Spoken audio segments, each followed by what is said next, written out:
Hey everybody. Today, I'd like to talk to you about rip-offs. When a movie makes a lot of money, it's not uncommon for people to make similar movies in the hopes that some of that box office magic will rub off on them. And in recent years, companies like The Asylum have made a name for themselves by making almost nothing but rip-offs of more popular movies. But the truth is, these types of movies are nothing new. They've been around for decades. You got a successful movie, boom, you get a rip-off. Successful movie, rip-off. Successful movie, rip-off. No, not that one, the other one. There we go. Anyway, the rip-off I'm going to talk about now is a little movie called Mighty Peking Man.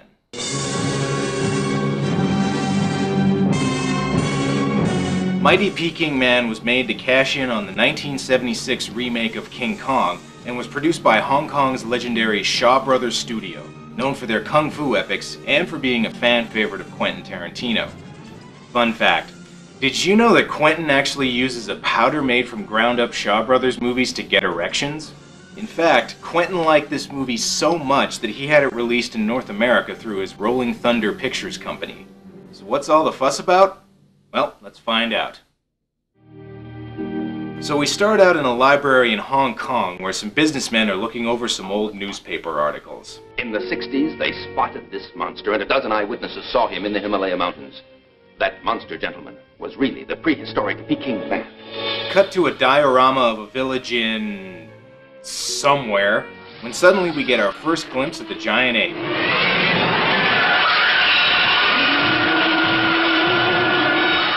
Ah! Jesus, what the hell was that? The filmmakers really find a giant ape or something? It sure doesn't match the other costume they use. Anyway, the Peking Man decides to destroy the little village. Although, this guy seems oddly unconcerned about it.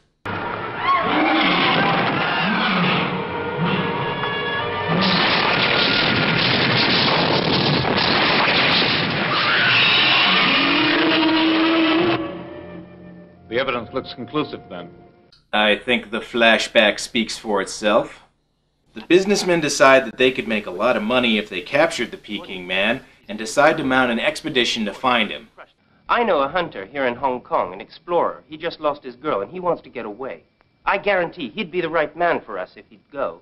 Well, let's hope so, or else we won't have a movie. We're then introduced to our polyester protagonist, Johnny, who's drowning his sorrows in a bar.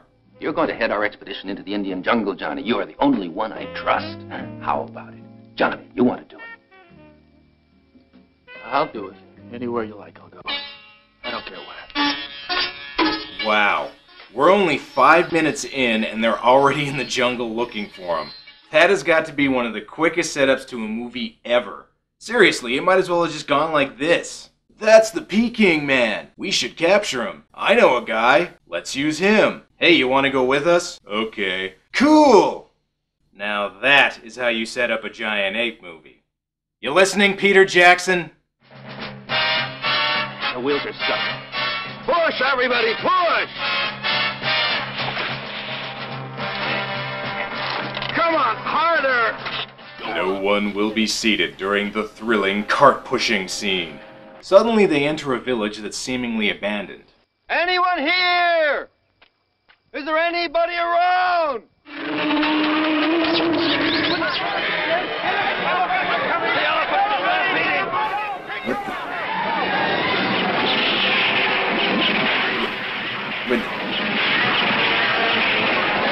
Okay, stop! Stop! Stop! How far into the movie are we? I see.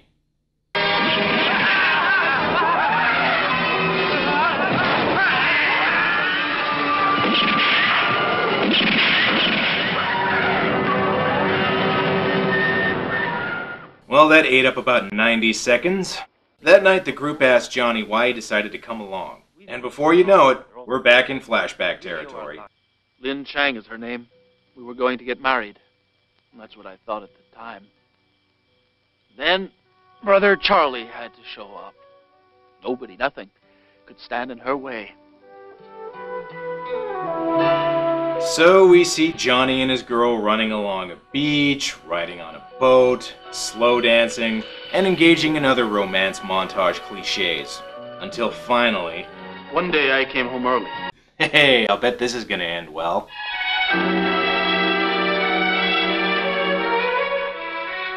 Johnny.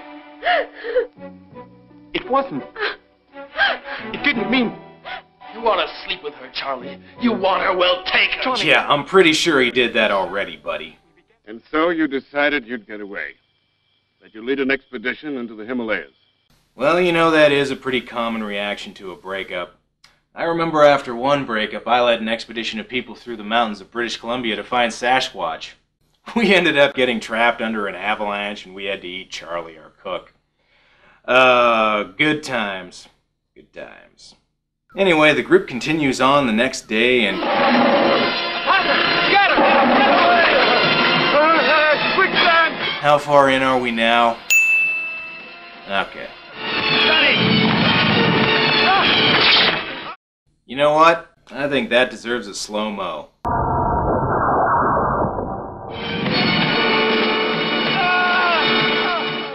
The medicines. I'll get the medicine chest. Wait, does he have health insurance? Ooh, guess not. Alright, if I keep going through everything that happens to them in the jungle, this is going to take forever, so I'm going to speed things up a bit. Eventually, the group finds some evidence of the Peking Man. How can a footprint be so big? I'm going to go out on a limb and say... big feet? Well, you know what they say. No, what? But big feet, big Anyway, apparently having had enough of people dying every 5 minutes, the group decides to leave in the middle of the night. Without Johnny. If he wants to kill himself, let him do it alone. Why are you just abandoning him like that? I know he said he wanted to keep going, but you hired him. Just say you want to go back or he doesn't get paid. Anyway, the next morning, Johnny finds everyone gone and decides to go it alone. And while walking through an open field, the supposed master tracker somehow doesn't notice the giant ape that's right beside him. He's a stealthy one, that Peking Man.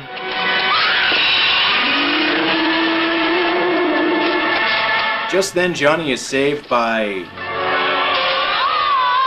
Sheena, Queen of the Jungle?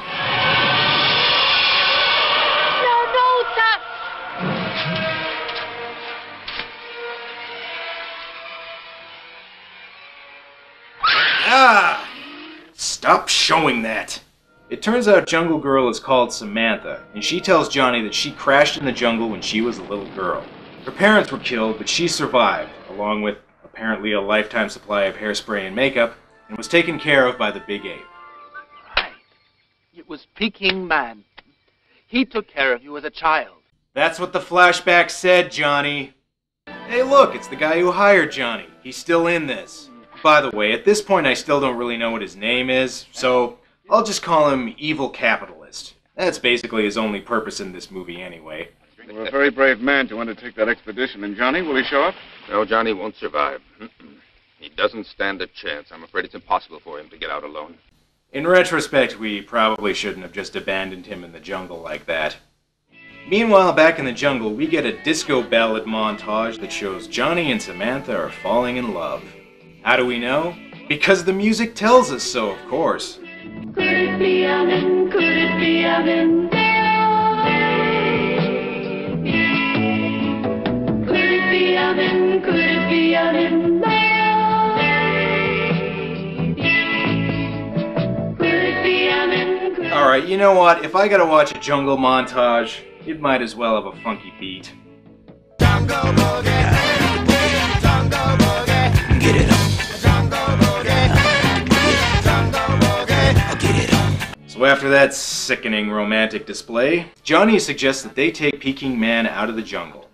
Samantha, I'd like to bring Utam to the outside world. We'd take a boat and go to Hong Kong. Don't worry, he'll be all right. I think the entire world wants to see him. Of course! Take him to civilization! What could possibly go wrong? Oh, right. He's a big scary ape. Forgot about that. Lou, there you are. I've been looking for you. Where is he? He's the giant ape!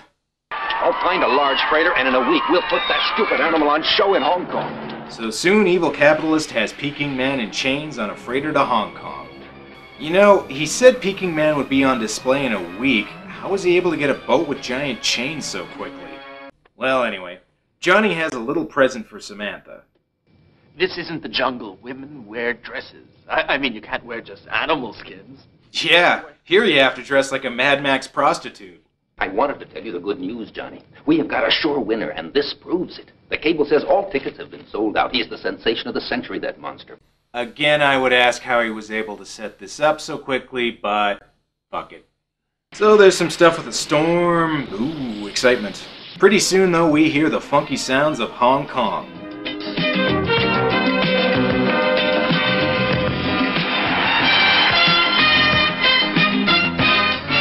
This is your new home. After they get there, Johnny's brother calls him up for an interview at his TV station. You made it. Yeesh. Watch that collar, buddy. You'll take somebody's eye out. Johnny. Hey. It's good to see you. How are you? Well, I was a little bummed out when you screwed my girlfriend, but I guess we're cool now.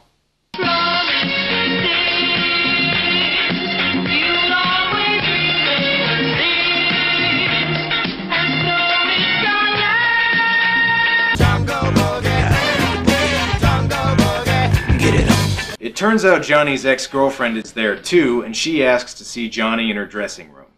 You went away. I was so hurt, I wanted to explain the whole thing about your brother. The only thing I wanted, Johnny, was success. What happened? Did you and he go on? Lynn, answer me. We broke up. Johnny, it's you I want. Ugh! Jeez, way to interrupt a heartfelt moment, movie. It was all in the past. Forget it. It's finished now. No regrets. Oh, you mean it? We can start again? I want so to make up for what I did. Oh.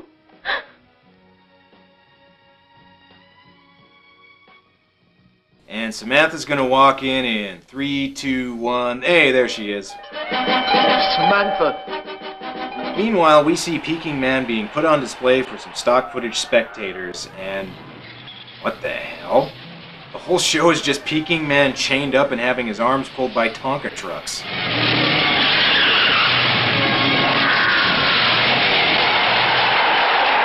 I really don't see why the crowd would be going crazy like this, but then again, I don't get the appeal of NASCAR either, so what do I know?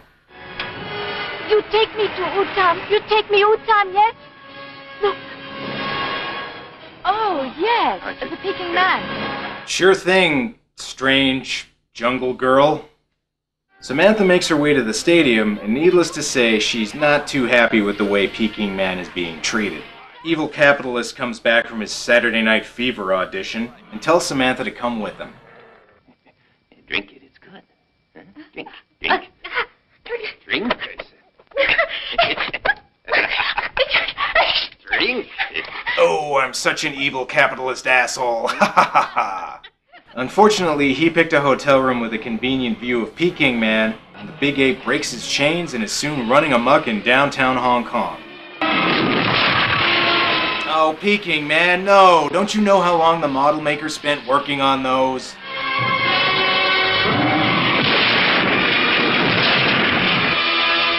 What's wrong? There's a gorilla, a giant gorilla. Don't worry. Look, my wife is a gorilla, too. Do you believe this guy? He thinks there's some giant ape running around. Kinda like that one at the stadium that thousands of people have seen. Eventually, Peking Man catches up to them and gets revenge on Evil Capitalist.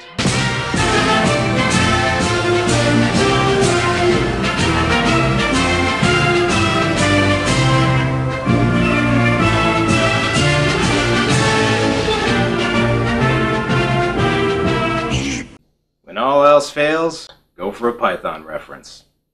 Johnny stops at the police station to put out a search for Samantha. Oh, by the way, Hong Kong Police Department, bit of advice. If you want to be taken seriously, you might want to give long pants some consideration.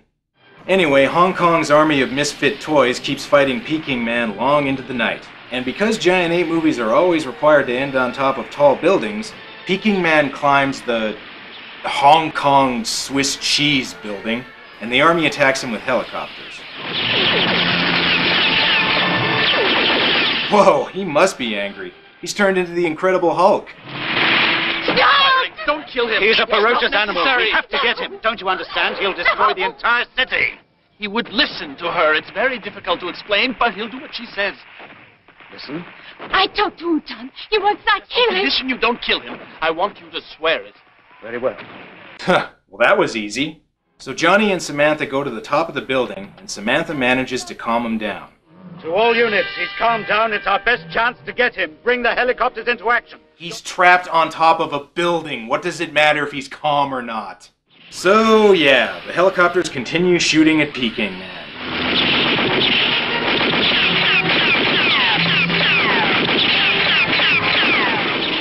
No, don't fly close to him. Ah! The army also rigs the building with explosives, and Sam even gets shot too.